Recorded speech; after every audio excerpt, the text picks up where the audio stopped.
Kisah Yatim Piatu yang Sukses. Episode 074. Karena dokter sudah kewalahan dalam menanganinya, hingga terlihat dokter berjalan mundur beberapa langkah, dan dokter bertanya mana istrinya. Setelah dokter bertanya mana istrinya, Maisie berdiri di samping Brand dan ia tidak menjawab. Namun dokter sudah mengira bahwa dia istrinya.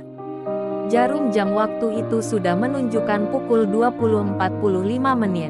Tim dokter menyampaikan di depan pengunjung semua bahwa nyawa pasien tidak tertolong lagi dan dinyatakan meninggal dunia. Semua orang di sana belum percaya bahwa bos besar mereka sudah pergi untuk selamanya, apalagi Maisie sebagai istri. Tetapi harus bagaimana lagi kalau dokter yang mengatakannya? Maisie langsung histeris setelah suaminya dinyatakan telah meninggal. Veronica tetap mendampingi majikannya yang terus menangis.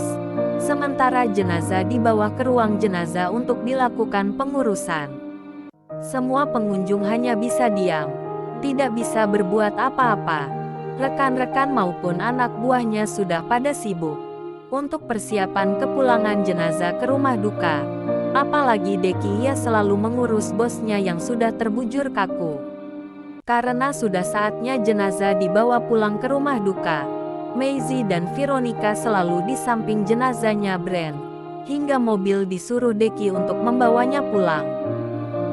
Karena kondisi jenazah almarhum sangat memprihatinkan, maka malam itu juga dimakamkan. Kalau harus menunggu sampai besok, sangat tidak memungkinkan. Sebab darah segar terus mengalir hingga kain kafan pun sudah penuh darah. Maisie sangat kehilangan sosok yang menyayanginya dan anak semata wayang mereka, apalagi anaknya Shenzhen yang belum tahu apa-apa. Maklum saja umurnya baru menginjak 3 tahun. Maisie terus saja memeluk anaknya. Ia tidak berhentinya menangis, mengingat nasib anaknya yang masih kecil, masih butuh kasih sayang kedua orang tuanya. Karena cuaca malam itu hujan dan petir, hingga tidak memungkinkan ia ikut ke pemakaman. Walaupun dalam kondisi duka karena ditinggal sang suami, ia terus berusaha tetap kuat.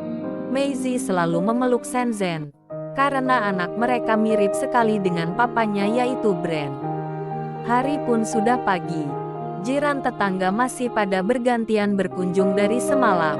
Namun Maisie tidak memperhatikan pengunjung yang hadir, yang pastinya pegawai dari perusahaan, rekan kerja dan jiran tetangga. Kalau mengharapkan sanak saudara ia tidak punya.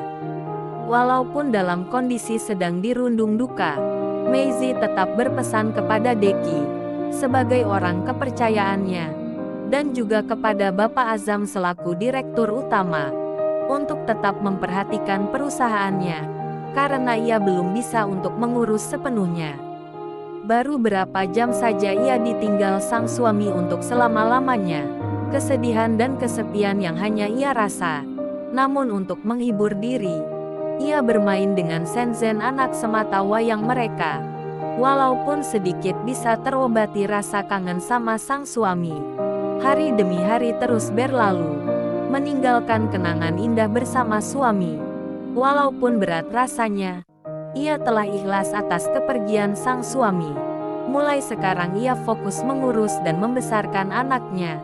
Bagaimanapun hanya Shenzhen penerus kehidupan mereka nantinya. Sudah seminggu berlalu Maisie ditinggal sang suami. Padahal usia pernikahan mereka belum cukup 3 tahun. Nasib tidak bisa diprediksi. Maisie tidak pernah terbayangkan akan perjalanan kehidupannya. Usia masih muda sudah menyandang status janda. Inilah perjalanan hidup, tidak ada yang tahu apa yang akan terjadi besok. Dengan status janda cantik, Maisie tetap berharap akan kebaikan di masa depan untuk anak semata wayangnya. Walaupun secara ekonomi jauh dari kekurangan, namun semua bukan berarti ringan kehidupannya. Bahkan bertambah berat semenjak ditinggal suami. Sebab banyak yang harus ia lakukan sendiri. Walaupun ada Deki khusus di lapangan, tetapi bukan hanya perusahaan saja yang harus ia monitor. Apalagi sekarang perusahaan industri galangan kapal, yang selama ini sang suami yang mengurusnya. Mulai sekarang ia harus turun tangan. Bagaimanapun harus diperjuangkan karena hasil keringat sang suami. Ditambah lagi rumah yang di tempat tinggal Brand sebelum mereka menikah. Seiring waktu berlalu, karena keikhlasannya, ia sudah tampak tegar dan mulai beraktivitas kembali. Shenzhen bertambah hari ia semakin besar. Namun dia bukanlah tipe anak yang nakal. Walaupun sering ditinggal Maisie bundanya, pergi ke perusahaan ia tetap tinggal di rumah bersama baby sister. Maisie baru menyadari setelah terjadi pada dirinya. Bukanlah mudah menyandang status janda. Apalagi dirinya terkenal janda cantik yang kaya. Banyak godaan yang membuat ia sakit. Tetapi harus bagaimana lagi kalau takdir yang sudah bicara. Namun baginya bukan hal yang berat untuk dirinya lewati. Pagi hari itu, Deki mencoba pertama kalinya menghubungi Maisie semenjak kepergian suaminya. Selama ini Deki masih segan untuk melaporkan kegiatan perusahaan karena masih kondisi berduka. Namun hari itu Deki harus memberikan informasi tentang perusahaan.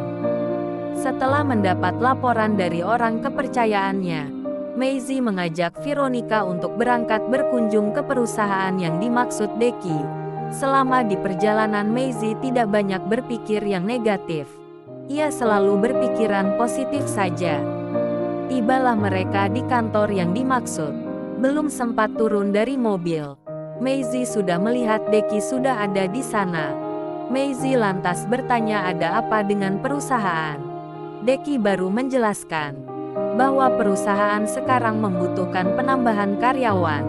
Namun ia belum pasti jumlahnya.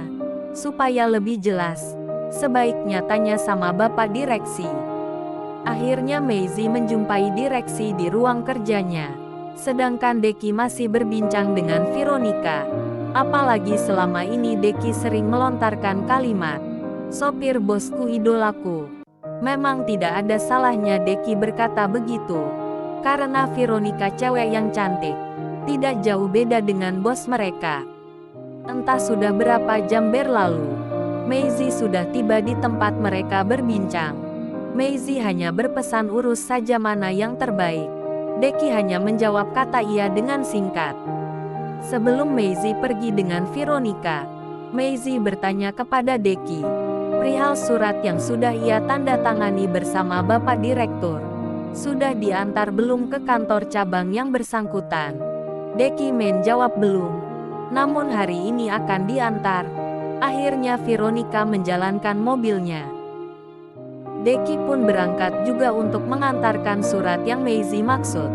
Selama Deki memberikan surat kepada pegawai staf untuk dinaikkan ke ruang kerja direksi, Maxi hanya diam saja. Ia pasrah saja apa yang akan terjadi dengan nasibnya sebagai pegawai staf. Setelah orang kepercayaan bos besar pergi, salah satu staf mengantarkan surat tersebut ke ruang kerja direksi. Maxi hanya diam saja. Dalam hatinya ia tidak pernah melakukan kesalahan. Pada hari itu juga, Bapak direksi mengumpulkan semua pegawai di kantor. Tidak terkecuali Maxi harus ikut mengikuti acara itu. Tidak banyak yang disampaikan kepada jajarannya. Bapak direksi membacakan surat yang baru ia terima. Surat tersebut menyatakan bahwa pegawai yang bernama Maxi mulai hari ini dinyatakan diberhentikan sebagai staf keuangan. Setelah mendengar diberhentikan, Maxi hanya menundukkan kepala saja karena ia malu dengan rekan-rekan kerjanya. Banyak pegawai yang prihatin, dan ada juga yang bersyukur bagi pegawai merasa tersaingi. Padahal Maxi merasa tidak pernah melakukan kesalahan selama ia bekerja di kantor milik temannya itu. Namun karena ini sudah keputusan manajemen perusahaan, ia harus menerimanya. Bapak direksi memberi alasan sebab diberhentikannya Maxi karena selama menjalankan tugas sebagai staf telah banyak melakukan. Terima kasih kepada semua teman-teman telah menonton video ini. Tonton terus video selanjutnya hanya di Rafflesia Channel. agar tidak ketinggalan video terupdate terbarunya. Jangan lupa di like, share dan subscribe.